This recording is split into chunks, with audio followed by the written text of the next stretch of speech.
G'day, Simon from Vast Expeditions. This is what's in my pack, where I take you through exactly what I took in my pack on a particular trail to hopefully give you a better idea of what you might like to take and more importantly, what you might want to leave behind. Today, it's what I took for the main range walk on Mount Kosciuszko. So let's get into it. First off is the actual pack itself. This is the Deuter AirContact 55 plus 10. Definitely not the lightest pack in the world, but it is super comfortable and it is sturdy as heck. It also fits quite a lot into it. I've used this pack for the last 5 years and it's been fantastic. However, I am looking at upgrading to maybe something the Salomon brand has brought out recently. So you might see me with a different pack soon. The main range walk is only a 2-day, 1-night trek. It can actually be done in 1 day if you really wanted to, so you don't have to bring anything too extreme if the weather's going to be good. When I did it, it was summertime and the trail conditions were absolutely perfect with no snow at all. So we got pretty lucky and didn't have to take too many things. So that is my caveat to this whole thing. You'll see me taking a pretty light pack with not a lot of winter gear. If you're doing this in the winter, you will definitely need a lot more things, so this might not be the video for you. First up for shelter is my Denali Zephyr 1. I have since upgraded my tent to a copper spur,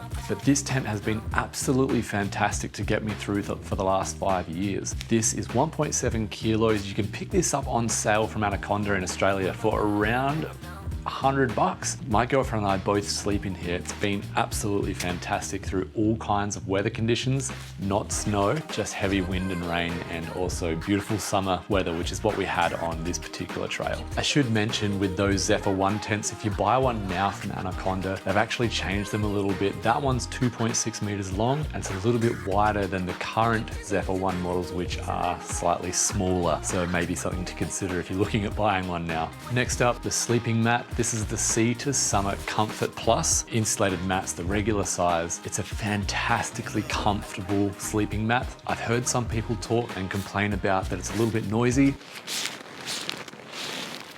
but I've never had an issue with it at all, so that one always finds a place in my bag. Sleeping bag is from Denali as well at Anaconda, believe it or not. I am looking at upgrading, but for now, this one's got me through a lot of different weather conditions. This is the Lite 200. You can pick this up for around about $100 on sale from Anaconda. It's 1.4 kilos, goes down to a -2 comfort rating.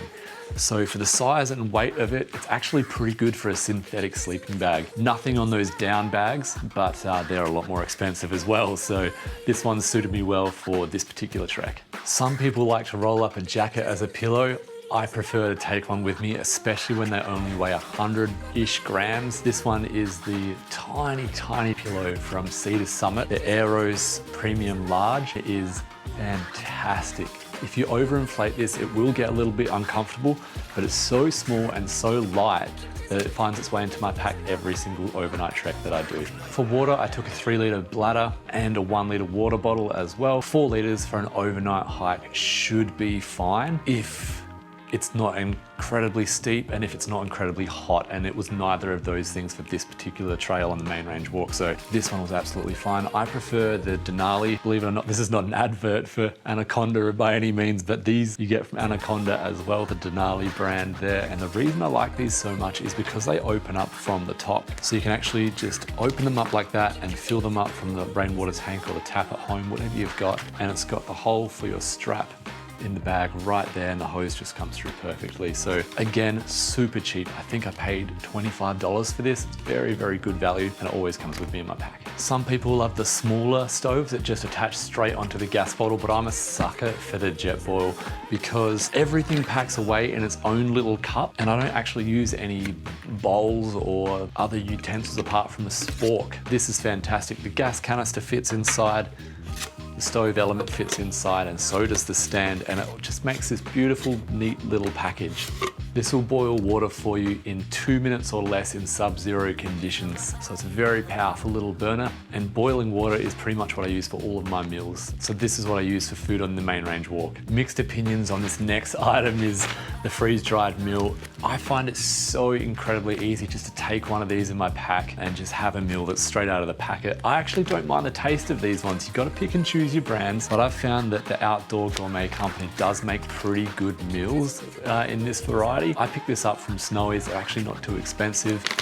They pack away pretty tight and they really don't weigh that much at all. So for the main range walk, one of these for the one overnight, easy done. Another great benefit of the freeze-dried meal, especially this particular style of bag, is you rip it off, you eat the meal, and it can act as a rubbish bag for your pack afterwards because it has the resealable top. Fantastic. I'll usually always find a use for a pocket knife on the trail, so this never leaves my pack. This one's by Gerber. It's just a simple flick knife. Nice, comfortable handle. It's not ridiculously large and it doesn't weigh that much. Very useful. Never forget the simple first aid kit. Again, pretty small. It's got all the basics in there and it's really going to help you out if you get in a bind. I've actually recently bought a headlamp from Black Diamond, but before that, this is the light I was using. I didn't use it for walking, but just for camp. The reason I love it is because you can hang it from the roof of your tent. Now, the people I got this from don't make it anymore, but you can pick up something similar from Snowy's. It's chargeable by USB and has 3 different light settings, so you can make it last forever on the lowest setting if you want. Now, if you are doing the main range walk in the summertime, double check the weather forecast, and if it's looking good, you probably won't need that much winter gear. I actually just took a fairly light jacket with me. This one's fantastic because it has these little squares inside that allow heat to escape while you're walking, but it still keeps you warm from wind chill factor. On top of that, I layered it with a merino wool thermal and a rain jacket with some beanies and gloves. So it still does get quite cold up there, over 2,000 meters in altitude. The wind factor can get high and it really cuts at the skin, but you don't need anything too extreme. In saying that, always check the weather forecast because this area can be quite unpredictable. Apart from that, that's pretty much all the basics I took with me for the main range walk in Mount Kosciuszko National Park. It's a beautiful, beautiful walk if you get the summertime weather. Very, very warm, very fun, not too intense, and you don't really need to pack too much in your bag. I hope this helped, guys. If you have any more questions, feel free to chuck it in the comment section. I'll be more than happy to answer them for you. Until next time, I'll see you on the trail.